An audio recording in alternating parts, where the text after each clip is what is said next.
City India news, महाराष्ट्रातील लोकप्रिय news channel.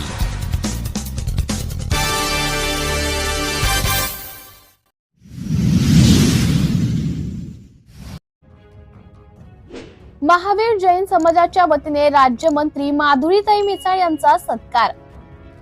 Parvati विधानसभा मतदारसंघाच्या आमदार माधुरी मिसाळ यांना राज्यमंत्री पदासह 6 खाती मिळाली आहेत।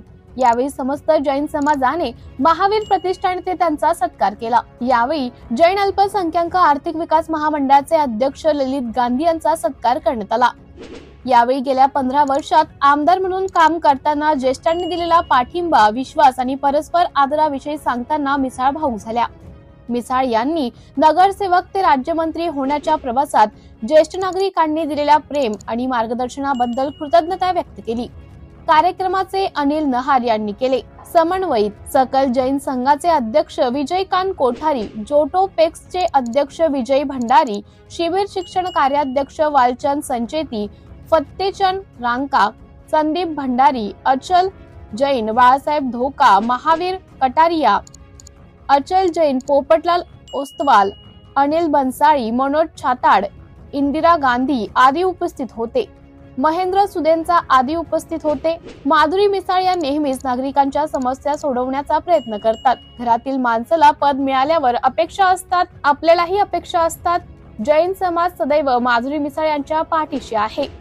सिटी इंडिया न्यूज साठी कार्यकारी संपादक संदीप पांचाळ।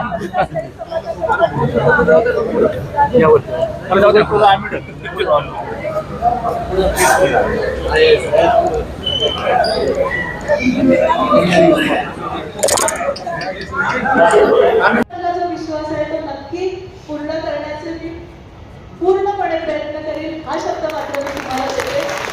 राजकारणामध्ये पहिल्यापासून जेव्हापासून मी आले, म्हणजे मी हे सगळेजण लोक मला जोडले पण गेले, हे सतीश मिसाळांमुळे जोडले गेले, कारण रविवार पेठेत सगळे आधी व्यापारी, शुक्रवार पेठ वगैरे सगळ्यामुळे मनोजला माहिती हे सगळे असे जोडले गेलेले लोक आहेत। आणि त्यांनी आज तागायत माझ्याबरोबर ज्या पद्धतीचे रिलेशन ठेवले, त्यामुळे त्यांनी अपेक्षा करणं आणि त्यांची कामं मी पूर्ण करणं त्यांचा हक्क आहे आणि माझं कर्तव्य आहे हे मी समजते।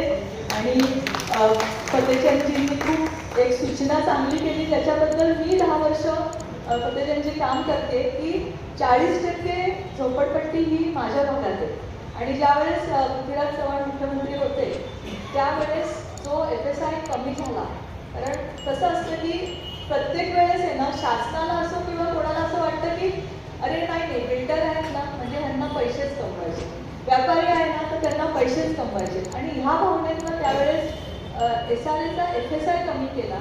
आणि त्यानंतर तुम्हाला माहीत असेल की कुठली पण एकही SRA स्कीम पुण्यात झाली नाही। त्यानंतर जवळजवळ आम्ही गेले, जसं देवेंजींनी सगळं धोरण तयार केलं आणि आमचं सरकार गेलं, पण आमचं सरकार आल्या आल्या आता देवेंजींनी ती पॉलिसी करून दिली।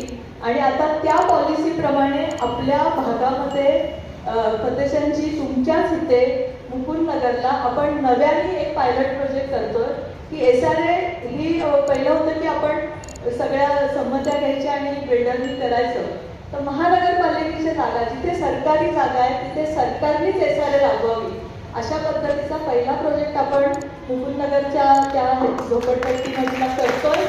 आणि मला सांगायला अभिमान वाटतो की देवेंजींनी पॉलिसीचा GR काढल्या फक्त 4 महिन्यामध्ये आपण पूर्णपणे त्याची मोजणी, सर्वे, पात्रता सगळ्या करून आपण आता टेंडर लावायच्या प्रोसिजरवर आहोत। आणि मला असं वाटतं की खूप मोठी त्यांनी सजेशन केलेले पर्वतीचं पण त्याच बाबतीत आपण आता हाईट रेस्ट्रिक्शन आणि हेरिटेजचं काम चालू आहे, ते पण आपण झोपडपट्टीचं काम करतोय। आणि पुणे शहरासाठी नाही मतदारसंघासाठी पण हे सगळे पुणे शहरासाठी जर हा प्रोजेक्ट झाला तर एक पायलट प्रोजेक्ट चांगला झाला तर खूप ठिकाणची डेव्हलपमेंट आपण करू शकू। आजच आपल्या शिवराजसिंग चौहानांनी एक घोषणा केली, दुपारी मुख्यमंत्री त्या कार्यक्रमामध्ये होते की आपल्याला जर महाराष्ट्राला कोटा दिला होता 3.5 लाख घरांचा, तो आज वाढवून 20 लाख घरांचा कोटा आपल्याला अलॉट केला की 20 लाख घरं आपण बांधून गरिबाला देऊ शकतो। आणि अशा पद्धतीचं दोन्हीकडे केंद्रातलं आणि राज्यातलं सरकार हे ह्या पद्धतीने जलद गतीने जर काम करेल तर आज तुम्ही बघताय की ज्या पद्धतीने इंडियाची डेव्हलपमेंट होतीये त्या पद्धतीने महाराष्ट्राची पण डेव्हलपमेंट येत्या 5 वर्षामध्ये निश्चितच